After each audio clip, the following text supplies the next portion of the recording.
Q Review, print speaking to the blind, celebrating 40 years of audio newspaper production. Welcome to this week's edition of the National Podcast, recorded at the Bishop Briggs Media Centre by our amazing volunteers. You can get in touch with us via Facebook, Twitter or Instagram using @CuneReview, that is @CuandReview.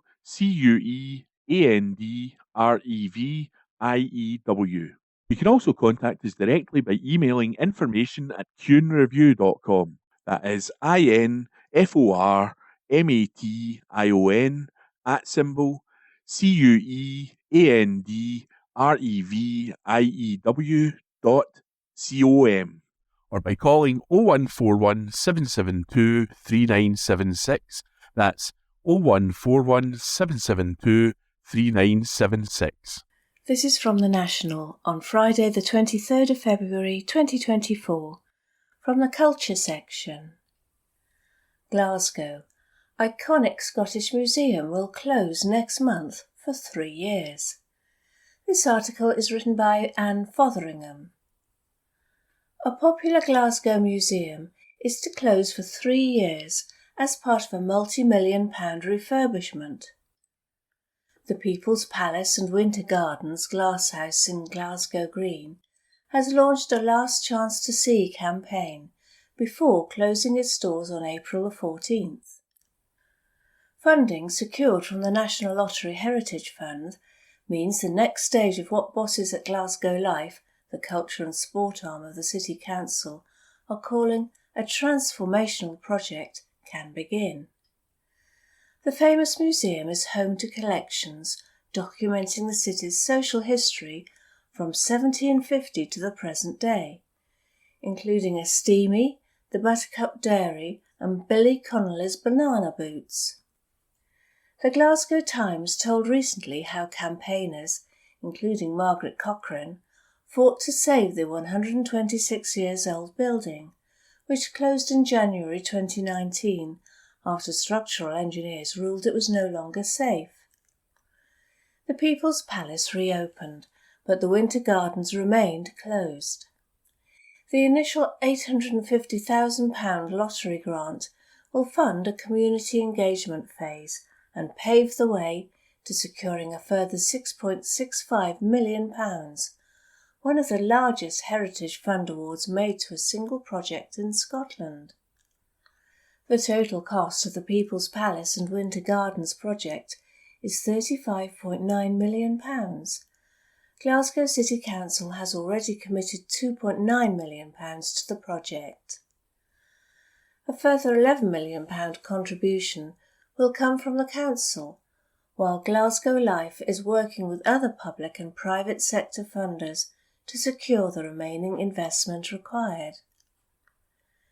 Bailey Annette Christie, chairperson of Glasgow Life, said, "Having received the National Lottery Heritage Fund Award last month, we are keen to get started revitalising the People's Palace and Winter Gardens. It's what the local community has been calling for. Like them, we are eager to move forward with our vision to reimagine the whole place and create a dynamic community-led museum and flexible space which will foster new ways to promote inclusion, access and participation and minimise its impact on the environment." She added, "With spring on the horizon and the school holidays only a few weeks away, I would encourage as many people as possible to grab this last chance to see the palace before we close the doors and continue to work with local communities on this exciting transformation. Once closed, the vision to restore the People's Palace and Winter Gardens as a vibrant museum and thriving community space will begin in earnest.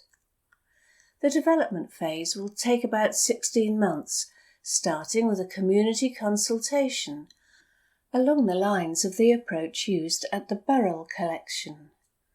By collaborating with local people and using their views, insights and opinions to shape all aspects of the refurbishment, the aim is to transform the space and displays to make the building more accessible for all. Glasgow Life intends to work with the city's communities on collecting, object interpretation and programming to develop the main stories that will feature in the new People's Palace, ensuring more heritage is on display in the refreshed museum. Initially, investigative work will be carried out to confirm the condition of the building and inform detailed reports that will allow contractors to be appointed. Work will start with the careful transfer of the People's Palace collection to publicly accessible Glasgow Museum stores.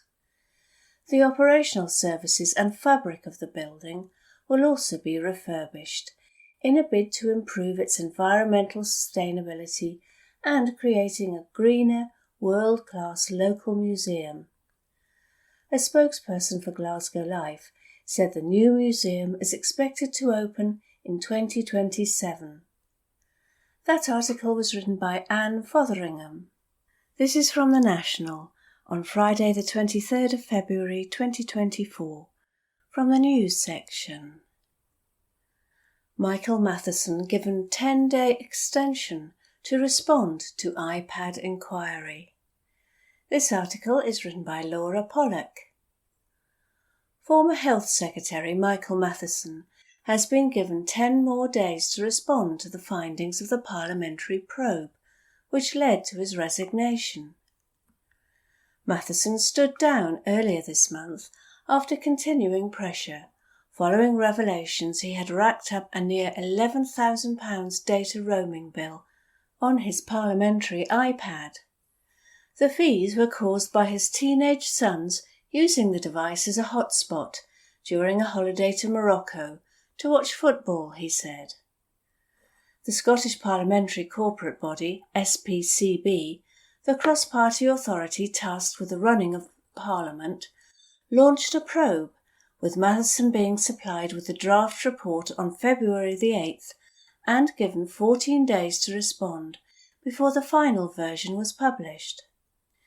Minutes of a meeting of the SPCB last week, published on Thursday, show Matheson applied for an extension on February the 14th, with the body increasing the time he had by 10 days. The minute noted the authority's responsibility to ensure that the member was afforded a fair process, including the opportunity to obtain advice if necessary, and to ensure that the report was complete and accurate. A spokesman for the Scottish Parliament said, "For reasons of fairness to all and confidentiality of process, we will not comment while parliamentary investigation is ongoing."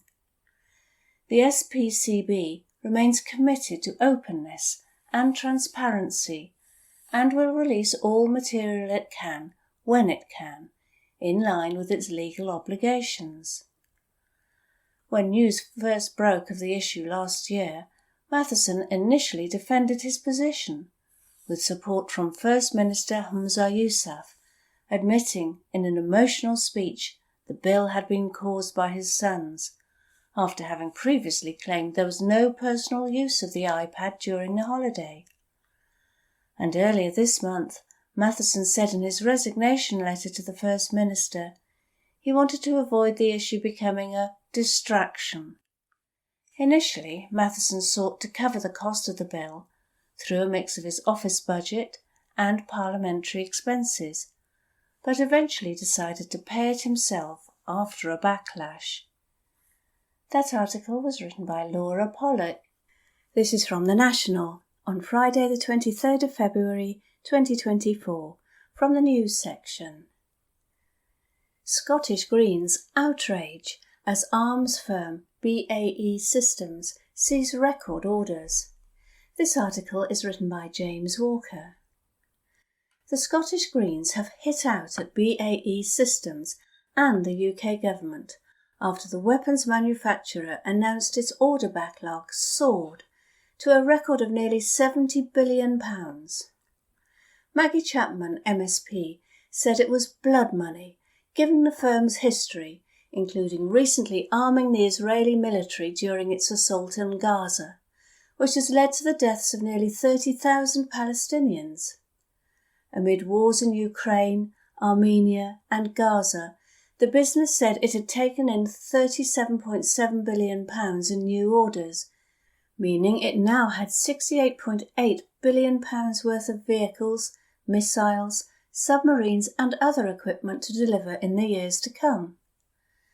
The business said it now had a high level of visibility of our revenues for many years to come, with some of the programmes running well into the next decade. This year's orders included big deals for weapon systems which have been used on the battlefields in Ukraine. The Scottish Greens MSP for North East Scotland said that BAE Systems has a long and shameful history of arming some of the worst despots, dictatorships and human rights abusers in the world. When the rest of us see a humanitarian crisis, the arms dealers see a business opportunity. Every time there is war, conflict or oppression, there are merchants of death like BAE trying to profit from it, she said. BAE's arms have played a central role in the Saudi-led bombing of Yemen and are contributing to the genocide in Gaza. BAE Systems makes components for F-35 fighter jets, whose exports were even blocked by a Dutch court 2 weeks ago, citing concerns about the risk of them being used to carry out war crimes in the bombardment of Gaza. Since the start of the war in Ukraine, the arms firm's share price has soared, doubling in 2 years as many countries rush to update their defences. This included new nuclear-driven submarines called SSN AUKUS that BAE is producing for the UK and Australian navies, which was awarded an extra £4 billion by the UK's Ministry of Defence. BAE said it provided support to our government customers and their allies to fulfil their primary obligations to keep citizens safe. Pre-tax profit rose to £2.3 billion from £2 billion a year earlier, BAE said. Chapman added that while BAE are awful, they haven't acted alone. The only reason they are able to sell their deadly wares is because of a shameful and complicit UK government that has supported them every step of the way, she said. The Scotland I want to build is a peaceful and progressive one that will have no place for companies who profit from human misery and exporting violence. The comments come after representatives from BAE Systems, as well as a range of other arms dealers, including Raytheon and Leonardo, attended a parliamentary reception on Wednesday, which the Scottish Greens called an arms dealer propaganda vehicle. The event, held for the ADS Arms lobbying group, was sponsored by Tory MSP Jackson Carlaw and led to a protest outside Holyrood. BAE Systems Chief Executive Charles Woodburn said, "We've delivered a strong operational and financial performance in 2023, and I'm extremely proud of the way our people have delivered cutting-edge equipment and services to our customers, working together with partners across our supply chain. Our performance, combined with our global footprint and record order intake, means we're well positioned for sustained growth in the coming years." That article was written by James Walker. This is from The National on Friday the 23rd of February 2024, from the news section. SQA strike could have major impact on exam preparations, union says. This article is written by Katrine Bussey. Ministers are being warned that strike action by staff at the Scottish Qualifications Authority, SQA, could have a major impact on preparations for this year's exams. SQA staff are due to walk out on Friday, and the union Unite warned of the effect this will have on the coursework, marking and external verification process. The union said about 400 staff are expected to take part in the action, which is part of an ongoing row over pay. Unite said that the offer made by the SQA for 2023 and 2024 would see most workers receive pay rises of 5.75% and 3.15% for the 2 years respectively. General Secretary Sharon Graham said, "The pay offer made by the SQA represents a brutal pay cut. Our members will not accept being so undervalued by senior management. Unite will support our members all the way in the fight for better jobs, pay and conditions at the SQA." Unite Industrial Officer Alison McLean blamed both the exams body and the Scottish Government for the strike action, accusing ministers of failing to provide the money for a better pay deal. McLean said, "Unite has attempted to resolve this dispute through negotiation for months. Even this week we put forward counter-proposals which could have averted strike action. This was rejected outright by SQA's senior management, who are in turn blaming the Scottish Government over a lack of money to fund a better deal. Let's be clear that the blame for this situation lies both with the SQA and the Scottish Government, who are the ultimate paymasters. Both should be under no illusions that months of industrial action will create a major impact on the coursework, marking and external verification process. SQA staff are due to take part in a second 24-hour strike on Thursday, February the 29th. In addition, a ban on staff working overtime, working at weekends and working additional hours which would lead to them accruing time off in lieu has been in place since February the 16th, with this action short of a strike due to run until May the 10th. A spokesperson for the SQA said, "Industrial action by Unite began last week. This is regrettable, but we have robust contingency plans in place and can reassure learners that there is no impact on their coursework, exams or grades." The majority of SQA staff will be at work tomorrow, working hard to deliver for learners. Instead of unnecessary scaremongering, Unite should do the responsible thing and negotiate on a serious basis. At our request, they attended a meeting this week designed to break the deadlock, but despite a number of extra benefits being added to the existing deal, Unite again rejected an offer outright without going to their members. Unite's request for a one-year deal isn't new and would breach public sector pay policy, which we are required to adhere to, along with other public bodies. The pay offer on the table represents a total average increase of 7.43% in Year 1 and a further total average rise of 5.19% in Year 2, including pay progression. It is the best offer possible which is affordable and within the limits of public sector pay. A Scottish Government spokesperson said, "While this is a matter for SQA as the employer, the Scottish Government remains in close contact with them and has strongly encouraged resolution talks to resume. We have received further reassurances from SQA that learners will not experience disruption to their exams, courseworks or grades."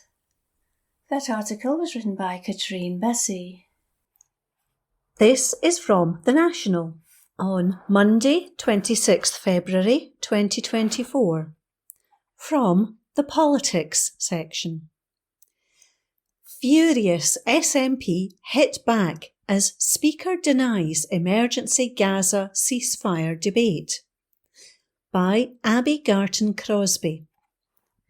The SNP have accused the Westminster system of failing the people of Gaza after the Speaker denied the party an emergency debate on calls for an immediate ceasefire.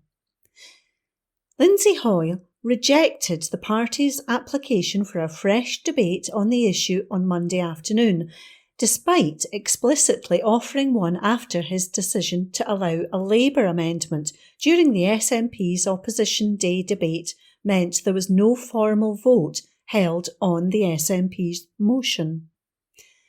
The Speaker's decision came after he met with the UK Labour leader Keir Starmer, who reportedly pressed him to allow the amendment and stave off a rebellion on the Labour benches. And a Labour MP later admitted that he deliberately wrecked the SNP's motion by filibustering and buying his leader time.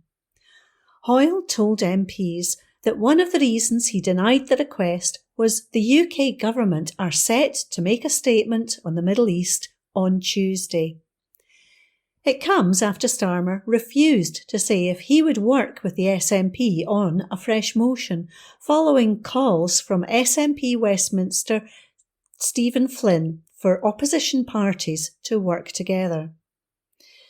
The SNP tabled a new motion for an emergency debate so the UK Parliament could vote for an immediate ceasefire in Gaza and Israel and push the UK government to take concrete steps to help make a ceasefire happen. Following Hoyle's decision, a furious Flynn said, "Yet again, Westminster is failing the people of Gaza by blocking a vote on the urgent action the UK government must take to help make an immediate ceasefire happen." For months, the UK Parliament has blocked SNP calls for an immediate ceasefire, and now it's blocking a vote on the concrete actions the UK government must pursue to make an immediate ceasefire more likely. The UK is a key ally and defence trading partner of Israel and the United States, and a permanent member of the UN Security Council. It is not a powerless spectator, and Parliament has a moral duty to ensure the UK government is doing everything it can. The SNP MP added that around 30,000 Palestinians, including women and children, had been killed, while Westminster has dithered and delayed. The UK's strategy of equivocation has failed, he added. If the debate in Westminster is to be anything other than meaningless, it's essential that warm words on an immediate ceasefire are backed up with concrete action, specific, practical, tangible measures. I urge Rishi Sunak and Keir Starmer to work with us to ensure Parliament can mandate the UK government to pull every lever to help secure an immediate ceasefire and lasting peace through a two-nation state solution. Finally, it's regrettable that this inexplicable decision will further erode trust in the Speaker. The Speaker broke the rules last week, and this week he has broken his word. How can MPs have any trust in the Speaker when he makes a public commitment 1 minute only to rip it up the next? If 30,000 dead Palestinians aren't worthy of an emergency debate, what is? The national contributor Owen Jones said of Hoyle's block on the new debate, "Why did the Speaker, who Labour sources boasted they'd blackmailed, offer the SNP a new debate and then suddenly not allow it? How is this anything other than an establishment stitch-up?" That article is by Abby Garton-Crosby. This is from The National on Monday, 26th February 2024, from the News section. Major retailer opens new store creating multiple jobs, by Rebecca Newlands. A major retailer has opened a massive new store near Glasgow, creating multiple jobs. Toolstation, one of the country's main suppliers of tools and building supplies with over 550 stores, has unveiled its new shop in Coatbridge.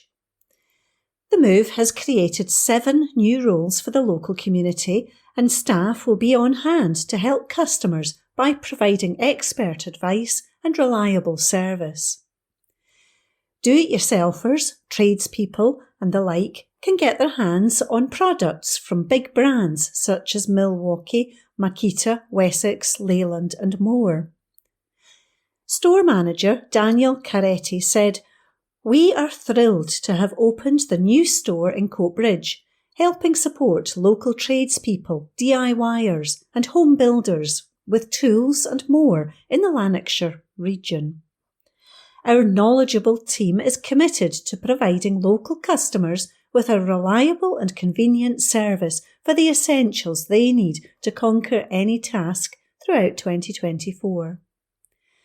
The Coatbridge store neighbours other Toolstation shops in Bellshill, Wishaw, East Kilbride and Parkhead.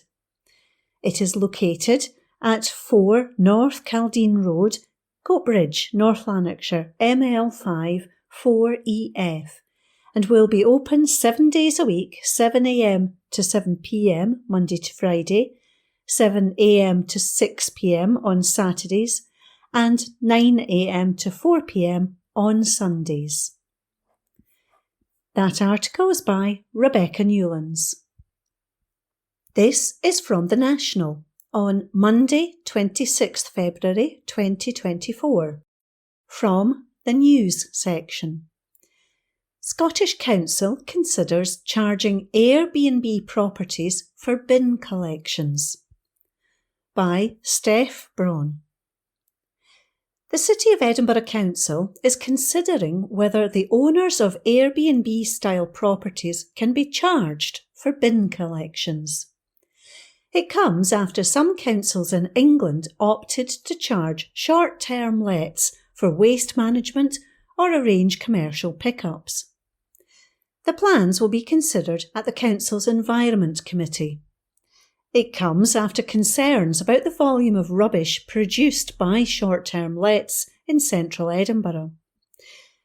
Environment convener Scott Arthur said, following feedback from residents, council officers are currently looking at the issue of whether short-term let operators can be charged for their waste collections.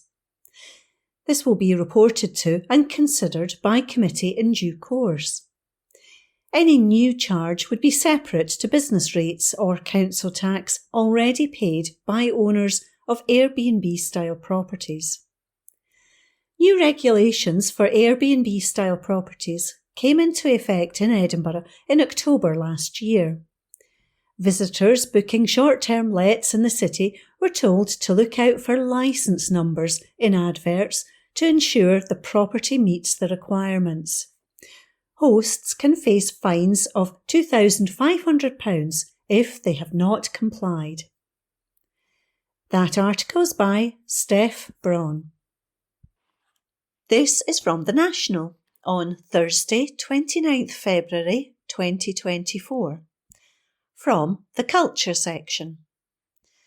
Grandad reacts as huge project mapping Scotland from rocks goes viral.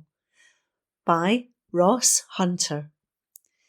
The 85-year-old Grandad, whose rock map of Scotland went viral on social media, has said he would love to see it painted as a mural. Harry Young completed his 28-year project to create a geological accurate map of mainland Scotland from rocks in 2020. However, the project wasn't framed until his 85th birthday celebrations last week, a gift from his family. Young's grandson, also named Harry, then posted the picture on Twitter, X, to draw attention to the achievement. He wrote, "My grandpa, who is 85, started making this rock map of Scotland in 1992. He collected rocks during amateur geology trips over 30 years. He says it had to be geologically correct and also aesthetically pleasing. He asked if I could share online as he wants to go viral, so please share." It has now been viewed by more than 2.6 million people and garnered thousands of likes and comments. Speaking to The National, the older Young said he had started around 1992. "I got interested in geology because I worked with the Clyde River Purification Board at the time," he went on. "I was in the hydrology department measuring rivers and rainfall, and this member of staff, she was a hydrogeologist, came back from America and gave me some fossils. She kind of inspired me into geology. Young then joined the Geology Society of Glasgow and began making field trips with its members in the summer. He said, "At that time it was okay picking up rocks and bringing them back home. They frown on it now, of course.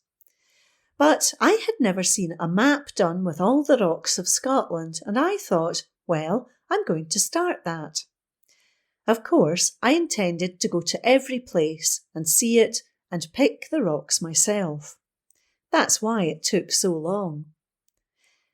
Over the years, Young's travels to collect rocks for his map were undertaken with characteristic good humour and an awareness that amateur geology doesn't tend to be a young man's game.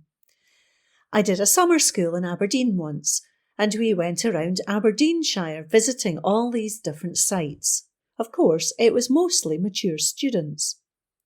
At one point, we bumped into a group of Germans who asked what we were studying.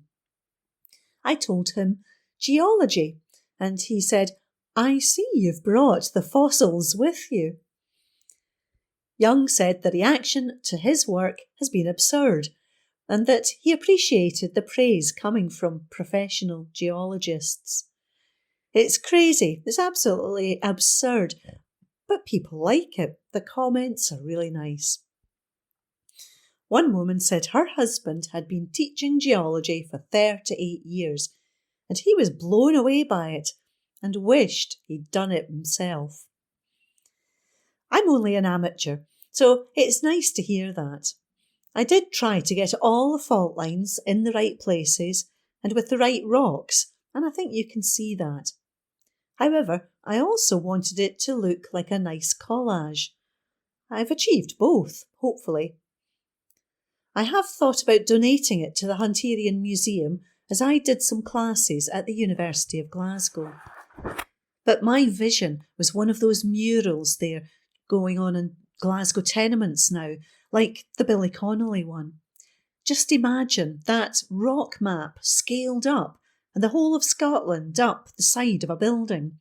That would be my vision for it. When asked whether he had plans to one day include Orkney and Shetland on the map, Young told the National that their exclusion was only due to their placement on official geological maps. "I knew somebody would ask that," he said. "I did my tracing from a geology map of Scotland, and both Orkney and Shetland were insets on that map. I know the islanders hate being an inset, so I didn't want to do it that way. If I had time, I would do it as well. But as a wee boy across the road used to say to me when I talked about the map, 'Harry, what if you die before you finish it?' As I say, I'm 85, so Orkney and Shetland may just go back to Norway one day." That article was by Ross Hunter. From the National, Monday the 26th of February. From the comment section: "Real Scottish politics. Don't expect consequences as Labour admit game playing on Gaza." By Wee Ginger Doug, columnist. The SNP have called for an investigation after Labour MP Chris Bryant admitted that his party had indeed deliberately sought to wreck the SNP motion on a ceasefire in Gaza, a motion which had the potential to prove severely embarrassing to Labour leader Keir Starmer. Upon the conclusion of Prime Minister's questions in the Commons last Wednesday, the House ought to have moved swiftly on the SNP's Opposition Day motion. However, Bryant took to his feet and began to speak, and it was immediately obvious that he was stalling for time. The reason for Bryant's move is now clear. As he was on his feet waffling about irrelevancies, Starmer had barged into the Speaker's office and was heavily pressuring him to break with Parliamentary Convention and effectively put an end to the SNP's Opposition Day debate. All this was in order to get Starmer out of a hole he had dug for himself with his refusal to call out Israel's war crimes in Gaza. According to the Sunday Times, the Speaker kicked out clerks from the room in order to speak with Starmer privately ahead of the vote. MPs huddled behind the Speaker's chair were allegedly heard talking loudly about how Keir is going to fix the Speaker, where Labour Whip Chris Aylmore was heard telling MPs to use every procedural measure possible to delay. Bryant told Channel 4, "I think the whole day was grubby, and we need a system that doesn't allow people to manipulate the rules to be able to get what they want." He then laughed when asked if he had manipulated the rules so that Labour leader could get what he wanted. Bryant wrote a book called Code of Conduct: Why We Need to Fix Parliament and How to Do It. Yet here he was in Channel 4 laughing and admitting to twisting Parliament's rules to suit the interest of Starmer and the right of the Labour Party, and accepting that Labour's behaviour was grubby. So fixing Parliament's Code of Conduct then, not just after the Labour Party has got what it wants. The hypocrisy is off the charts. With Bryant's admission, perhaps certain meeting commentators and Scottish Labour's Anna Sarwar will now cease attempting to blame the SNP for Wednesday's debacle, but don't go holding your breath. Following the broadcast of the interview with Bryant, furious SNP MP Kirsty Blackman demanded an investigation, saying, "These damning revelations show Sir Keir Starmer pulled every dirty trick in the Westminster book to wreck the SNP's vote on an immediate ceasefire in Gaza and Israel." After months of opposing an immediate ceasefire, and even defending Israel's right to withhold water and power from Gaza, it's shameful that Starmer sought to derail this important debate with his party filibustering, bullying the Speaker, and seeking to water down the motion by removing any mention of the collective punishment of the people of Gaza. Starmer's party has been caught red-handed following the admission by Chris Bryant. There must now be a full, independent investigation into the appalling behaviour of Keir Starmer and his colleagues, who are no better than the Tories when it comes to manipulating the broken Westminster system. But we can be sure any investigation will rumble on for months before concluding, as Westminster investigations always do, that no rules were broken and everything is fine and dandy and totally above board. You'd be as well submitting a complaint to the BBC about its anti-Scottish independence bias. Tories and Islamophobia. The former Conservative Party Deputy Chair, the controversial right-wing idiot Lee Anderson, has had the Tory whip suspended after telling far-right news channel GB News that the London Mayor Sadiq Khan and Labour leader Keir Starmer are being controlled by Islamists. In a diatribe widely condemned as racist, Anderson said, "I don't actually believe that Islamists have got control of our country, but what I do believe is they've got control of Khan, and they've got control of London, and they've got control of Starmer as well." Neither Sunak nor any other senior Tory has condemned Anderson's diatribe as racist or Islamophobic. They have repeatedly dodged the question when asked whether they thought his remarks were Islamophobic. They have called his remarks wrong and said that the whip was withdrawn because Anderson refused to apologise, but they haven't exactly said what it is that they want him to apologise for. For his part, Anderson has admitted that his words were clumsy, but has doubled down on his attacks on Khan, accusing the London Mayor of double standards. He said, "Hundreds of people have been arrested for racist abuse in these marches, and we barely hear a peep from the Mayor. If these marches were about something less fashionable, Sadiq Khan would have been the first to call for them to be cancelled. It's double standards for political benefit." He added, "My words may have been clumsy, but my words were born out of sheer frustration at what is happening to our beautiful capital city." The incident has put the spotlight back on the Islamophobia which runs rampant in the Conservative Party and the British nationalist right-wing resentment upon which the Tories feed, bringing its racist sickness into the mainstream of British politics. And that was a comment piece by the wee ginger Doug. From the National, Tuesday the 27th of February, from the comment section. Drive to end Scottish child poverty must be stronger than constraints. By Karen Adam, columnist. Here in Scotland, many of our children are ensnared in the grip of poverty, a scourge that is a silent thief of potential. As an MSP, I've seen and heard firsthand how daunting our task to eradicate it is, particularly as a result of systematic barriers and political choices beyond Holyrood's devolved reach. It's a frustration that runs deep in my bones, and I'm sure in all of those tasks was consigning it to history. I chaired the recent meeting of the Children in Scotland cross-party group at Holyrood, and was moved beyond words when I was faced with expert testimony shedding a stark light on the health implications of poverty on children. The outcomes are extreme, long-lasting and detrimental not only to the individuals directly affected but to our society. I felt deflated by the human cost we are seeing, but also resolved to continue to fight for justice for all those affected. Not long after this meeting, I received correspondence from the Food Foundation with some alarming revelations which underscored the gravity of our situation. With 60% of food insecure households reporting a decrease in fruit purchases and an even larger portion abstaining from vegetables, the dietary gap widens, laying the groundwork for a health crisis poised to reverberate through generations.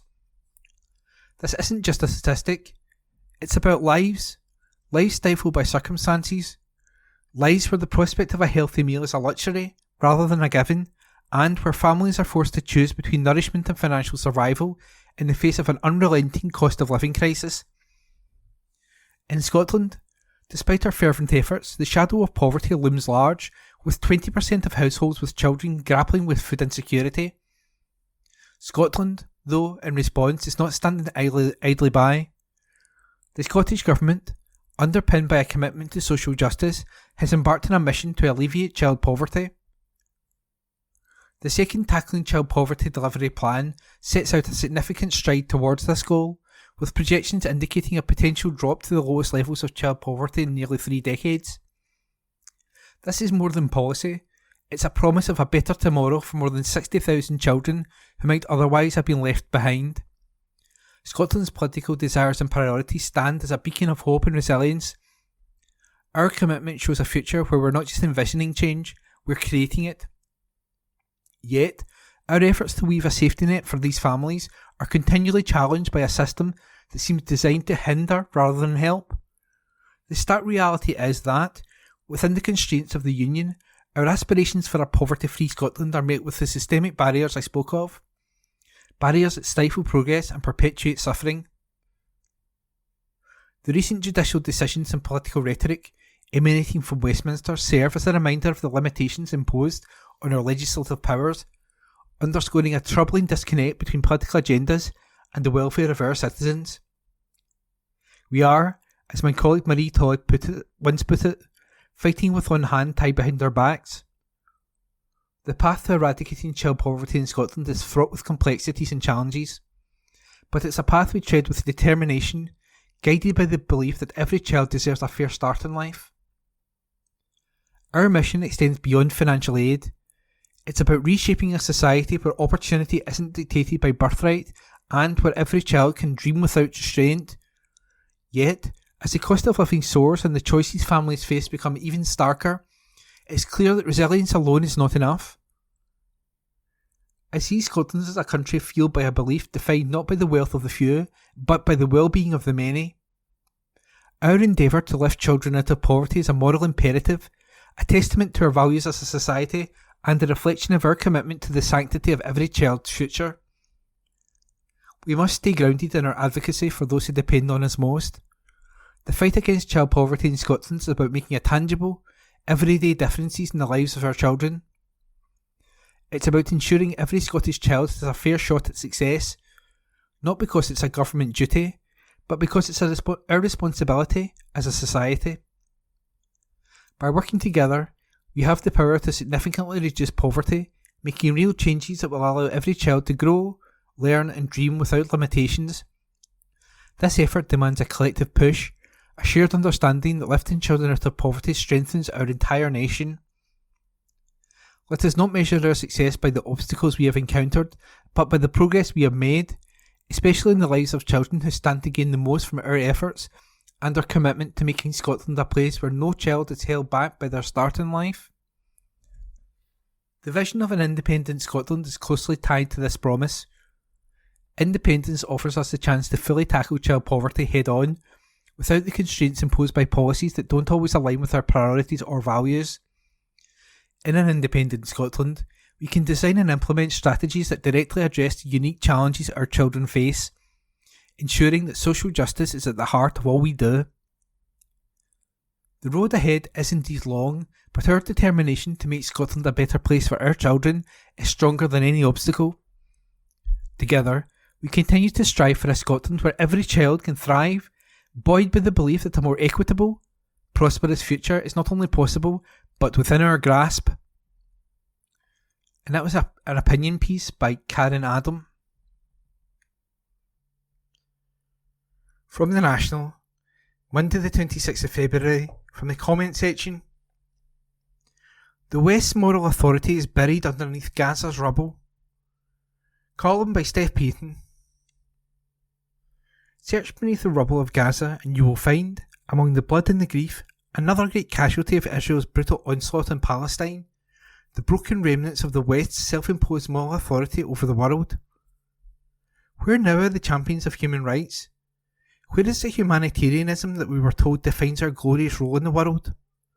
You won't find it in the complicious chambers of Westminster, nor behind the door of Downing Street. It's outside, heaving at the gated walls, demanding to be heard as it always has. There is a gulf between the people of the UK and its state, large enough to comfortably lose £500 million worth of UK arms sales to Israel within. We have endured 14 years of callous conservative rule. We have watched the Labour Party abandoning everything it stood for, and we have seen both parties cast aside in the supposed foundations of the West to capitulate entirely to a genocidal ally. The idea of Britain as a force for good in the world has met, on a scale unlike anything before, the reality of its foreign policies and pick-and-choose approach to human rights. And thanks to social media, we all have front row seats to the horror of it all. I wonder how differently the West's perception of itself would have been if during the Iraq War we had had the same access to social media as we do now. Unfortunately, while US soldiers were torturing and killing Iraqis in Abu Ghraib prison, Facebook was barely a twinkle in the eye of Mark Zuckerberg's competitors' minds. The Iraq War had been underway for 3 years before Twitter arrived on the scene, and even with the fledgling introduction of these new social platforms, no network was yet the powerhouse of citizen journalism that they have become since, for better or worse. But now we do see. Full 4K Technicolor presents snapshots from an occupied territory, footage of a mutilated child limply hanging from a wall in Palestine, sandwiched between videos of a dog eating spaghetti and Keir Starmer insisting that Israel does have the right to cut off food and water to Palestinian civilians. Gods do we see. The West's moral failings in Palestine are on display on every phone and computer across the UK, and we can see the gulf between how the West speaks and how the West acts. In every UN Security Council abstention and veto lies the contradiction between Biden and Sunak's milquetoast applies to considering just to toning down the killing a little, and their decisions to continue funding and arming and defending a genocidal regime explicit in its plans to ethnically cleanse all Palestinians, from the river to the sea. Importantly, though, it is not the West's moral authority that has been left ragged by this conflict, but rather the perception that it held any to begin with. For all its talk in democracy, the West has backed any number of coups and democratically elected socialist governments. For all its talk in the rule of law, the West has turned from its own violations and the violations of its allies. For all its talk in humanitarianism, the West has discarded the principle of never again to equivocate in the obvious truth before them. When you understand that this is a game about being perceived as a moral authority over actually acting like one, the charade of Westminster's righteousness is laid bare. The farcical ceasefire vote last week exemplifies this. Labour's amendment on the SNP's ceasefire motion was not a turning point in the debate. Parliamentary procedure aside, it was a cynical attempt to brush off activists who have been holding Starmer to account for the bloodshed that has happened with his endorsement. Rather than back the SNP motion, Labour tried to defeat it, removing references to the collective punishment of Palestinians at the hands of Israel, allowing the party to triumphantly yell, See, you can't be angry at us anymore, while coolly keeping themselves at distance from anything close to meaningful words of condemnation. Starmer's Labour weren't thinking of the people of Gaza, they were thinking of themselves. And now, what could have been a meaningful call for a ceasefire lies in ruins. You almost get the sense, in the limp pleas and in different languages, that much of the Westminster's issues with Benjamin Netanyahu stem from anger at the manner in which the killing is taking place, over the killing itself. If the West's commitment to international law and humanity was as rock solid as it professes, why else would it have stayed so silent during the decades of displacement and murder? Western politicians and media have instead treated care for Palestine as a fringe obsession of folk with a drum to bang, and act like accountability and scrutiny are a great unfairness delivered upon them. This is a period of reckoning for the West. Its politicians don't want to hear you, its states don't want to be accountable, and above all, its perception of itself as a force for good in the world does not want to be challenged. But out with Britain and Europe and the US, the West's terrible deeds are known and remembered. To most of the world, its posturing as a moral authority is a twisted joke. And all the while, real humanity pushes still at the gates, demanding justice. And that was a comment piece by Steph Payton. From the National, Tuesday the 27th of February, from the comment section. I worked in the energy sector. I saw how the UK squeezes Scotland dry. Article by Hannah Bardell. In the winter of 2010, I started a new career in the energy industry. The oil price was as high as confidence was in the sector, and the UK Treasury was reaping the rewards. My time in the energy sector was largely focused on dealing with business change and companies that were adapting to mergers and acquisitions to expand their work, particularly in green energy. At the two companies I worked for, the biggest subsea company in the world, Subsea 7, and then service company Stork, there was a wealth of innovation and a vast skill base. So much so that the skills of staff across the companies were in phenomenal demand both at home and abroad. I learned pretty quickly that if you stepped into any energy capital in the world, you'd hear a Scottish accent before a local one, and, more often than not, it was an Aberdonian one. Our people, their skills and innovations have been honed in the North Sea, one of the most challenging environments in the world. Scotland's energy wealth has also kept the UK economy afloat for decades. That's why, as we mark the 50th anniversary of the Macron report, the lack of sovereign fund hurts so badly. Indeed, it is a tragedy, but there's still time to create one for our green energy. An energy market so broken that the big companies watch the profits pour in as people and businesses in our communities go bankrupt. A market where grid connections charges in Scotland are so high, green energy developers, like one in my Livingston constituency, have to build a solar farm twice as large as it would be in the south of England, where many companies get paid to connect their projects to the grid. Macron is one part of the story. It's a tangible and stark reminder of how Westminster, no matter who is in charge, will squeeze every ounce it can from Scotland's energy for its own gain. I had some phenomenal and also some very challenging experiences working in the energy industry. It shaped me and helped me solidify my views on why Scotland was so well placed to lead the world in energy policy, specifically green energy. However, on Friday the 23rd of August 2013, a Super Puma was ditched into the sea off Shetland, killing 4 people, including Stork employee Gary McCrossan. I was the head of communications and family liaison contact that night. The people I worked alongside to deal with and understand those tragic events are some of the best in the business, and it's an experience that has left a deep mark on me. The people that work in our energy sector do remarkable work, but they also do very dangerous work, and there are many, arguably too many, who have given their life to keep the lights on across the nations of the UK. Now more than ever, we need to show the respect and support for those workers. A just transition and green energy revolution will see those vital skills and jobs retained and developed. Westminster sold us out 50 years ago, and it won't hesitate to do it again. Independence is the only way we can truly protect Scotland's long-term energy security and ensure the green energy revolution gets the support it needs, not just for Scotland, but the other nations of the UK too. In that article was a comment piece by Hannah Bardell. From the National, Tuesday the 27th of February, from the news section. MP slams IDF soldiers posing for selfies over the ruins of Gaza. Report by Hamish Morrison.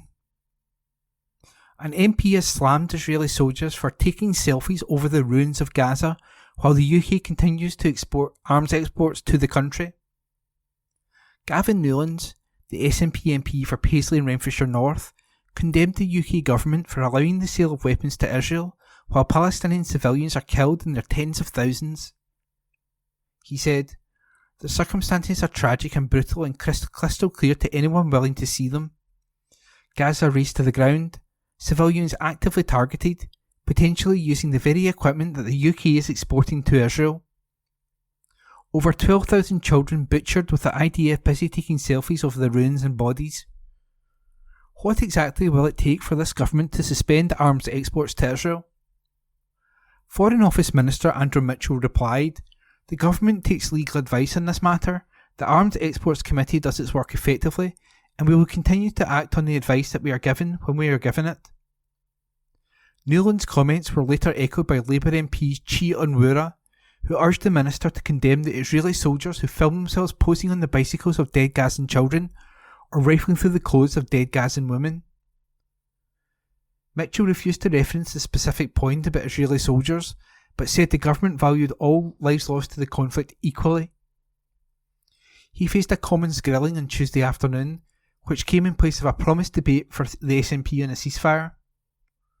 It follows a major furore last week which saw the Commons descend into chaos after the Speaker bent procedural rules to Labour's favour on the SNP Opposition Day debate on a ceasefire in Gaza. SNP Westminster leader Stephen Flynn has accused the Speaker of having lied to Parliament after reneging on his earlier promise he would use an obscure Commons procedure to allow the party another ceasefire debate. During Mitchell's statement, the SNP and Labour reiterated their calls for an immediate ceasefire in Palestine, which the government argued against, claiming any cessation in hostilities at the moment would prove short-lived. The SNP and Labour backbenchers also attempted to pile the pressure on the government for continuing arms sales to Israel, and the government faced questions over its stance on UNRWA after refusing to make public the evidence withdrawing funding to the UN Aid Agency for Palestinians.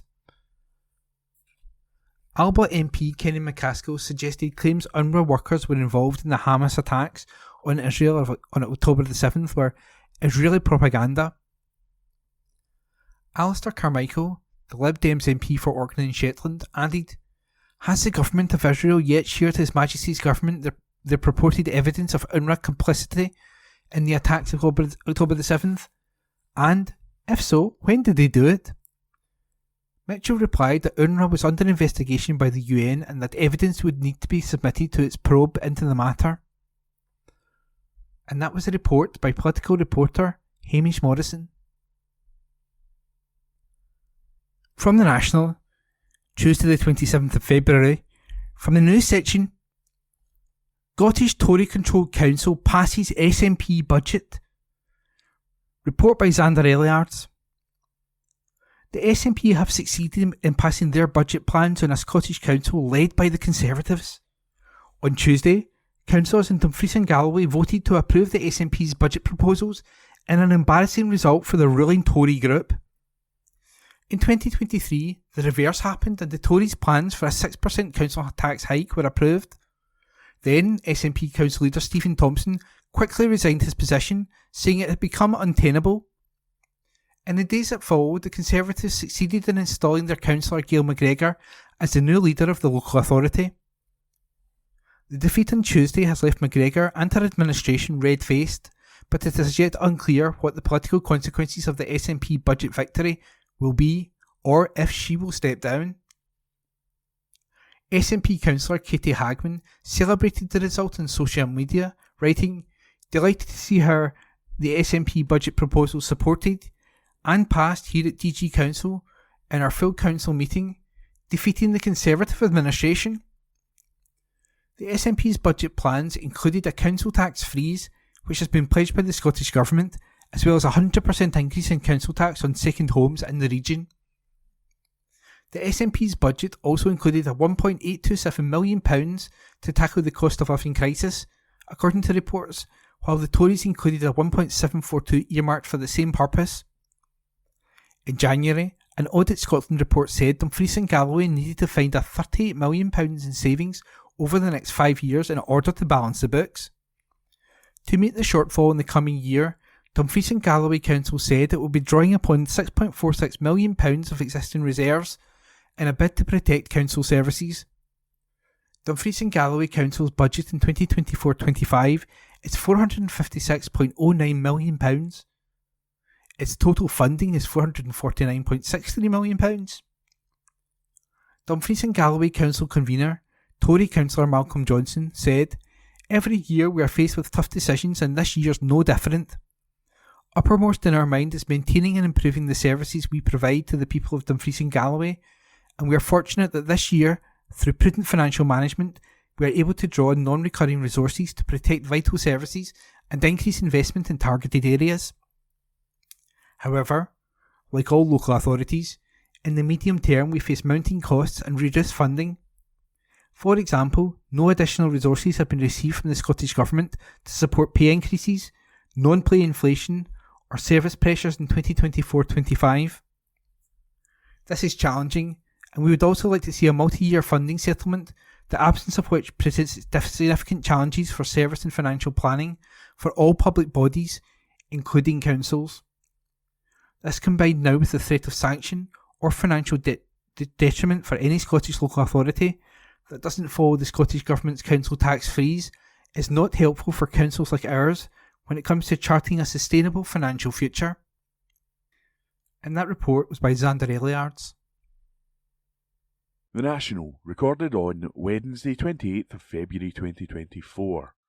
The Culture Section. Glasgow Comedy Festival, 6 acts we think you should see, by Adam Robertson, multimedia journalist. This year's Glasgow International Comedy Festival is due to take place from March 13 to 31, with more than 500 events set to take place. A host of top comedians will perform in the city across 45 venues, while the winner of the festival's only official award, the Sir Billy Connolly Spirit of Glasgow Award, will be revealed at the closing comedy gala. Connolly will choose the ultimate winner from a shortlist selected by an independent panel of judges. We've rounded up some of the best shows on offer at this year's festival. This is just a few though, so remember to have a look at all the acts and tickets here. www.glasgowcomedyfestival.com. Kieran Hodgson.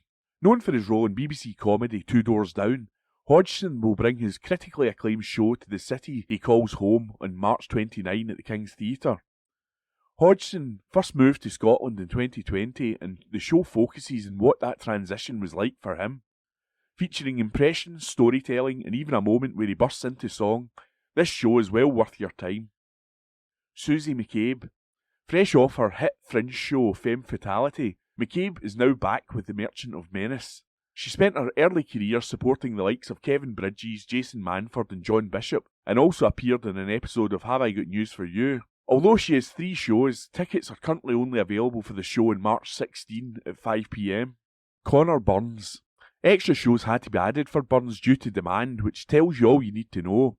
Like both McCabe and Hodgson, he's coming to the festival after a sold-out Fringe season, which saw him add over 2,000 extra seats to what was only his second ever Fringe to rave reviews. Tickets are still available for his show at the Garage on March 21.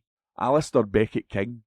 Known for his brilliant parody videos online, Beckett King will be performing at the Oran Moor on March 29 with his show Nevermore. He previously spoke with The National about the influence of Billy Connolly in his career and what he loved about Scottish audiences when he brought his tour to the Stand last year. Tickets for his shows are still available. Rosie Jones. Jones is well known for her TV appearances on a wide variety of shows including Trip Hazard and Mission Accessible. She's also appeared in the likes of The Last Leg, 8 out of 10 Cats Does Countdown and Mock the Week.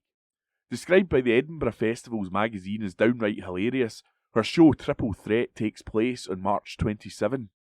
Eleanor Morton. Like Beckett King, Morton is well known for her videos online, including one of a disgruntled Scottish tour guide named Craig. Her new show promises to explore all things ghostly and focuses on growing up in the world's spookiest city.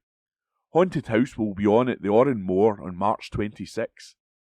By Adam Robertson. The National, recorded on Wednesday 28th of February 2024. The Culture Section. Scottish banknotes lead globally in featuring women, study finds. By Lucy Garcia. Scotland leads the world in featuring women in banknotes according to a new study. Research from brokers Traders Best looked at 115 countries across the globe and found that 716 different people are featured in banknotes. Of these, only 54 were women, 7.54%, compared to 662 men. When it came to featuring women in banknotes, Scotland leads globally, a spokesperson said. Traders Best study noted that Scotland's banknotes feature a diverse lineup of influential figures, including Scottish writer and poet Nan Shepherd on the £5 note, scientist Mary Somerville on the £10 note, and historic entrepreneur Catherine Cranston on the £20 note. Education campaigner and pioneer Flora Stevenson is also featured in the Scottish £50 note. The research also looked at historic banknotes which are no longer issued, including a £10 note featuring Mary Slessor, who was remembered for her impactful work in Nigeria during the late 19th and early 20th century, a £50 note featuring doctor and suffragist Elsie Ingalls, and a commemorative £20 featuring the late Queen Elizabeth's mother. There are 3 note-issuing banks in Scotland: Royal Bank of Scotland, Clydesdale Bank and Bank of Scotland. England and Wales were also noted in the study for having Jane Austen and the £10, as well as the UK as a whole for featuring the late Queen Elizabeth in the obverse side of all banknotes. Traders Best survey found that Australia came in second place globally behind the UK, while Mexico came in third. It also noted how Martha Washington is the first and only woman to have appeared as the primary portrait on US paper currency after she was featured in the $1 silver certificate. Traders Best said, with International Women's Day in the horizon, the results prompt reflection on the prevalent perception of a world often seen as more centred around men. International Women's Day falls on March 8. The National will be publishing a special edition with details to be announced in the near future. By Lucy Garcia, The National, recorded on Wednesday 28th of February 2024. The Culture section. When is World Book Day and what is the theme in 2024? By Patrick Glover, SEO reporter. It's nearly time to celebrate World Book Day again, but do you know the date it will be taking place in 2024? World Book Day was created by UNESCO back in 1995 as a worldwide celebration of books and reading. World Book Day is celebrated in more than 100 countries around the world, including the UK and Ireland. The first event in the UK and Ireland took place in 1997. Recounting the reason behind the creation of World Book Day, founder Baroness Gail Rebuck said, "We wanted to do something to reposition reading, and our message is the same today as it was then, that reading is fun, relevant, accessible, exciting, and has the power to transform lives." When is World Book Day in 2024? World Book Day will be held on Thursday, March 7, 2024. Schools across the UK will hold their own World Book Day activities on and leading up to the event, which often includes a dress-up day. Booksellers will also take part in World Book Day 2024, hosting events and activities. Families can also celebrate the occasion at home with the World Book Day website offering many activity ideas. There will also be several official events across the UK to mark the day. As part of World Book Day, there will also be a range of books available for £1. For more information, activity ideas or World Book Day events, visit the website www.worldbookday.com. What is the theme for World Book Day 2024? The theme for World Book Day 2024 is Read Your Way. Explaining this year's theme, the charity said, World Book Day 2024 will celebrate that children are more likely to enjoy reading when their choices are championed, and we make reading fun. Reading for pleasure improves children's life chances across a range of social, educational and well-being measures. However, research from the National Literacy Trust found that fewer than 1 in 2, 47.8% children, now say they enjoy reading. This is the lowest level since 2005, and reading enjoyment is lowest among children from disadvantaged backgrounds. Read Your Way calls on everyone to let go of pressure and expectations, giving children a choice and a chance to enjoy reading. By Patrick Glover. The National Politics on Wednesday, the 28th of February. Labour Council Chief begs Tories to overrule devolution in council tax row. An article written by Abby Garton-Crosby. A Labour local authority chief has written to Tory ministers and begged them to overrule devolution and stop the council tax freeze from going ahead. Stephen McCabe, Inverclyde council leader, has pleaded with Michael Gove to fund local authorities directly after the Scottish Government tied funding from Westminster to accepting the freeze, according to the Daily Record. Deputy First Minister Shona Robertson offered £147 million in funding to keep the levy at current levels, with an additional £45 million coming from the UK Government's budget in the coming weeks. However, Argyll and Bute Council has pushed ahead with a 10% increase, with Ms Robertson warning that authorities who follow suit will lose out on the Scottish Government cash. The extra funding is expected to come from increases in funding on adult social care, which falls under the portfolio of Mr Gove as Levelling Up Secretary. The Record reports that following the row, Mr McCabe has contacted Mr Gove and asked him to bypass the Scottish Government. He wrote, "You will be aware from press reports that the Scottish Government's Deputy First Minister and Cabinet Secretary for Finance, Shona Robertson, MSP, has advised Scottish councils that they will only receive a share of the estimated £45 million of Barnett consequentials from the UK Government if they agree to freeze council tax. I'm seeking your urgent intervention to ensure that all councils in Scotland receive a share of this additional funding, should it be allocated by the Chancellor in next week's UK budget." Chancellor Jeremy Hunt was also reportedly copied into the letter. We told how First Minister Humza Yousaf called on councillors in Argyll and Bute to reconsider imposing the unjustifiable 10% increase.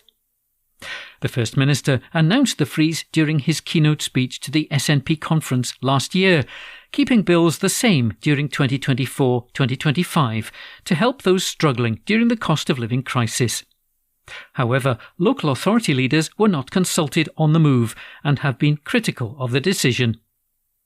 Mr Yousaf insisted that freezing the charge was still the right thing to do. He said, "For those councils like Argyll and Bute, who I think unjustifiably raised their council tax in a cost of living crisis, they will have to answer to their constituents." The Scottish Government insists that the £147 million funding is the equivalent of a 5% rise.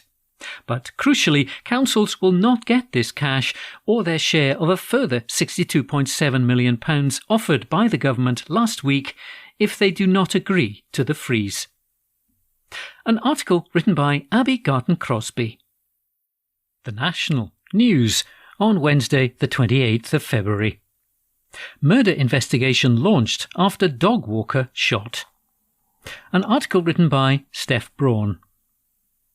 A murder investigation has been launched after a 65-year-old man was fatally shot on the outskirts of a Scottish town. At around 8:30 a.m. on Saturday, February the 17th, Brian Lowe was killed as he walked his dog in the Pitilly area on the outskirts of Aberfeldy. Emergency services attended, but he was pronounced dead at the scene. Following a post-mortem examination, his death is being treated as murder, and detectives are appealing for anyone with information to come forward. His family has been made aware and are being supported by specialist officers. Detective Chief Inspector Martin McDougall of the Major Investigation Team said, "Our thoughts are with Brian's family at this very difficult time, and we are doing all we can to get them answers. We have been carrying out extensive inquiries since Brian's death, and detectives are working alongside uniformed officers to establish the full circumstances. Our inquiries have so far revealed that Brian was out walking his black Labrador along a remote track shortly before 8:30 a.m. when he was fatally shot. Although this is a remote location, we would be keen to hear from anyone who was in the area at the time. I'm also appealing directly to the local community who might have information that could help." Police are stressing that anyone with information, no matter how small they feel it may be, should speak to detectives. Inspector McDougall added, "Please do not assume that police already know the information that you have." A report will be submitted to the Procurator Fiscal. Local Area Commander Greg Burns added, "I want to take this opportunity to reassure people we are working around the clock to find out what happened to Brian." Police have set up an online portal to encourage members of the public to submit information. An article written by Steph Braun. The National News on Wednesday the 28th of February.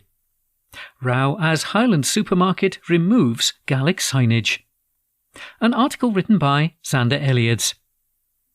Supermarket giant Asda has responded after it was accused of showing total disregard for the Gaelic language by removing it from a Scottish island outlet.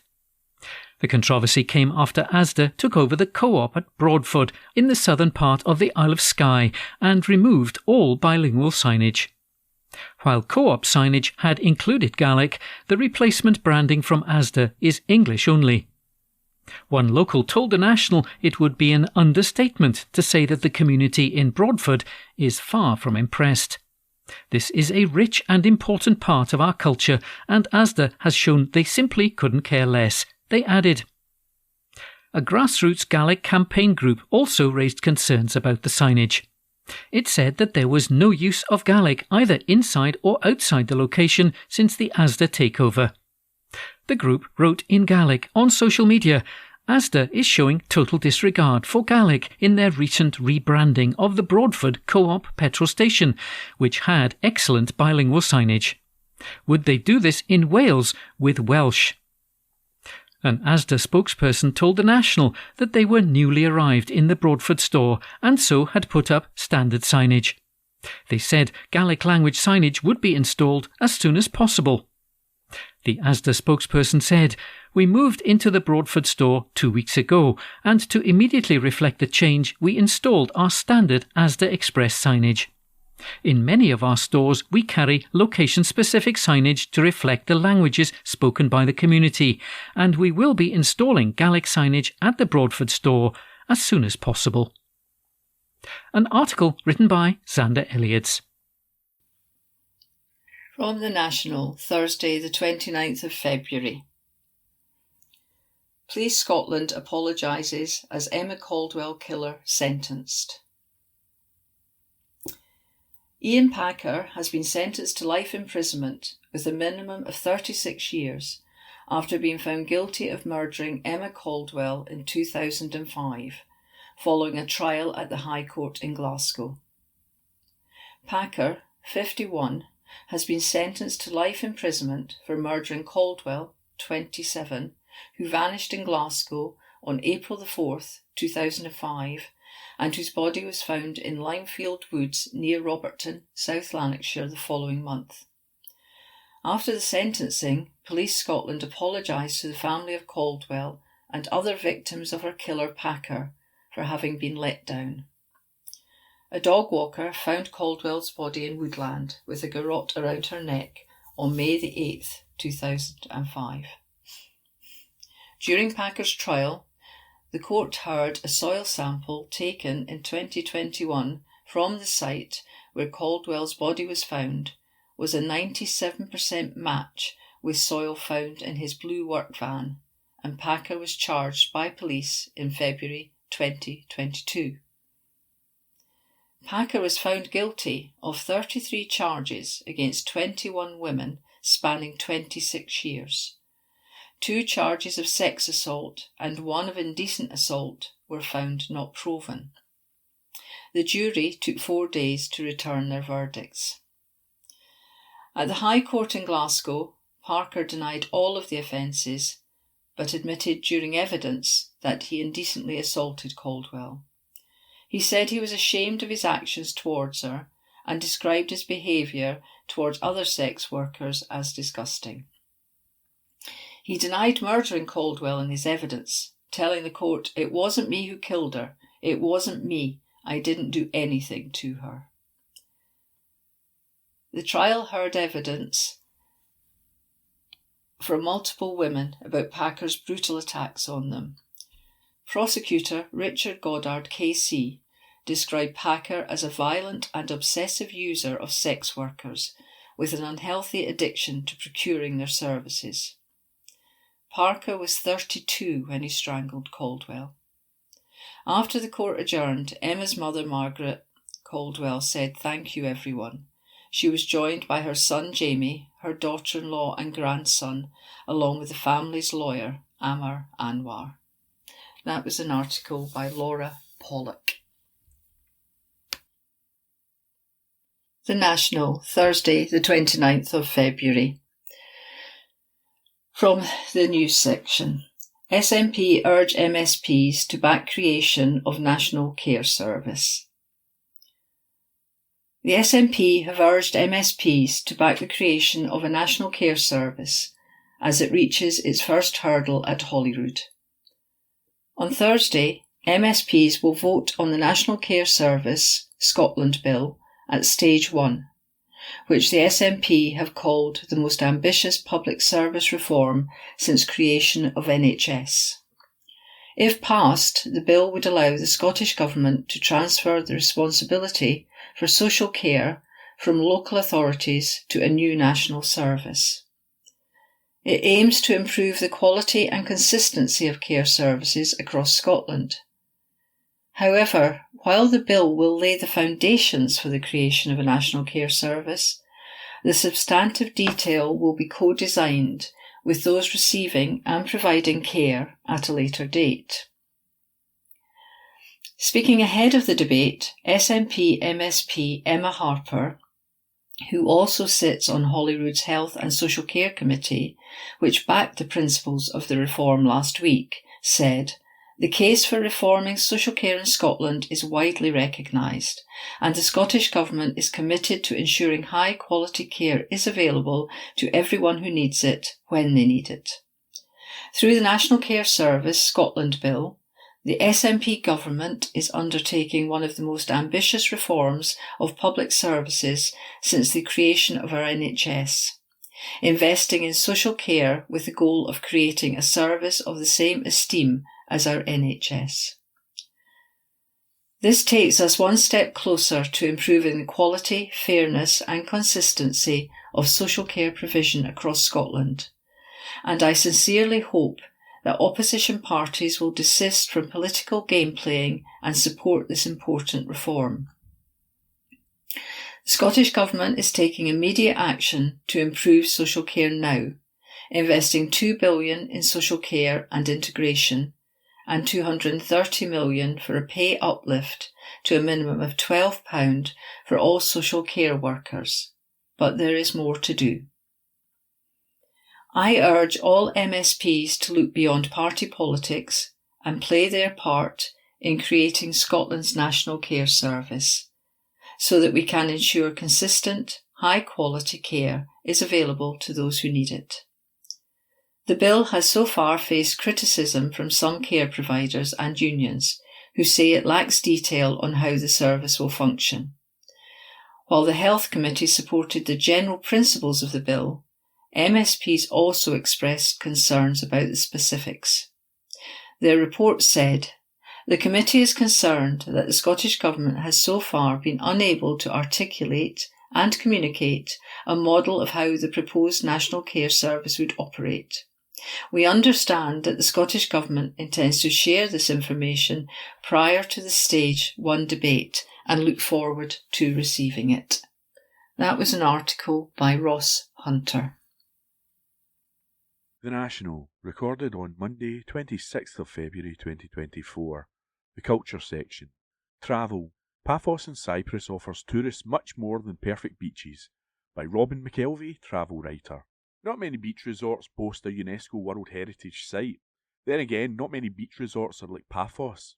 The Cypriot city swims not just in big sky, sea and beach, but also in rich layers of history that make for more than just a beach holiday, as I found when I returned earlier this month.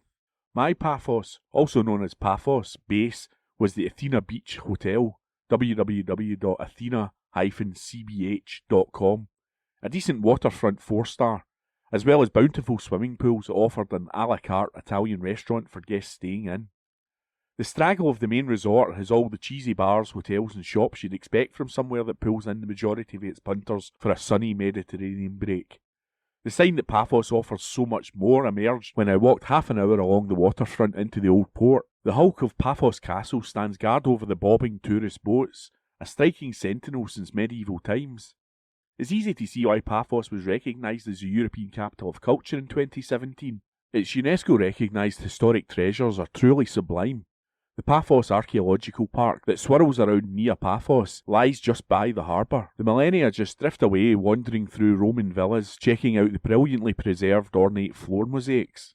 Walking amidst the Odeon and the vast agora, you share space with a wealth of Romans and Greeks. Greek gods too, whose legends hang heavy in the balmy air. Look out for the House of Ion, with its mosaic depicting the birth of Dionysus and Apollo's contest with Marsyas. Kato Paphos Archaeological Park next door is less dramatic, though it's admittedly hard to compete with its world-famous sibling. Look out for the Agia Solomoni catacombs in St Paul's Church. Head for Fabrica Hill, and a new elevated walkway lets you get a better handle on sprawling ancient Paphos. Many visitors skip the nearby tombs of the kings. Don't. Okay, so there are no actual kings, but these otherworldly subterranean tombs are remarkable and a joy to ramble around. Contemporary to Nea Paphos, it's thought nobles and other local luminaries would have been entombed here. An even less explored site is Pali Paphos, much further east. Many visitors come here to snap photos of Aphrodite's rock, where the eponymous goddess is said to have emerged fully formed from the waves. There is even a free app that lets you snap photos with Aphrodite herself. More historically significant is the main part of the World Heritage Site at Pali Paphos. This was the site of the first Paphos, devastated by an earthquake that precipitated the move west. There is less to actually see in the ruins here, though the museum does an excellent job. The site is also known as the Sanctuary of Aphrodite, as followers of her cult worshipped here for centuries. Homer is even said to have paid a visit. The wider Paphos district has so much to explore beyond these world-class historic treasures. I felt instantly at home venturing into the Akamis National Park to the west. As I clambered into the jeep of my guide, Panikos Neophytou of Safari, he said, "We get a lot of Scots. They love it, and we love them. My next group is Scottish too, hikers, so I'm really lucky." We battered off into the wilderness of this sprawling national park that sits so dramatically betwixt the milk-blue Mediterranean and the vaulting Troodos Mountains. The latter soar much higher than Ben Nevis to almost 2,000 metres. We took in the shipwreck of the Edro 3 and St George's Church. In the latter, Scotland's own St Andrew stood just above England's patron saint, keeping an eye on his saintly brother. Lunch was a joy at Sophia and Andreas' traditional house in the wee mountain village of Lettenbau. Sophia and her husband made me feel as welcome as a dram-bearing dark-haired stranger in Scotland at midnight in Hogmanay. We mucked in, helped knead the dough for the bread that made for a delicious souvenir. Delicious too was the feast Sophia conjured up in her traditional wood-fired outdoor oven. It was alive with roast goat and chicken, bursting with fresh vegetables and topped with the glorious ultra-fresh halloumi we watched her make. The next day brought a return to Akamis. This time, Panikos and I strode on from the selfie spot of Aphrodite's baths and tackled one of the trails that spread their rugged tentacles across this wildscape. It was a binary walk of craggy limestone to one flank and blue sea on the other, only interrupted by soaring birds and a turtle breaking the surface. Panikos and I enjoyed a last meal toasting our new friendship and planning hikes in the real land of St Andrew at the Baths of Aphrodite restaurant. We swept through the type of spirit-soaring, fresh produce-laden fish mezze they do so well around Paphos. This is truly a land fit for Romans and Greeks, who have both left remarkable legacies and an excellent resort for a beach holiday. EasyJet, easyjet.com, flies to Paphos direct from Scotland. Tourist information at www.visitcyprus.com by Robin McKelvey. That concludes this week's edition of the National Podcast. Please remember to subscribe to our channels, review, and tell your friends about our service.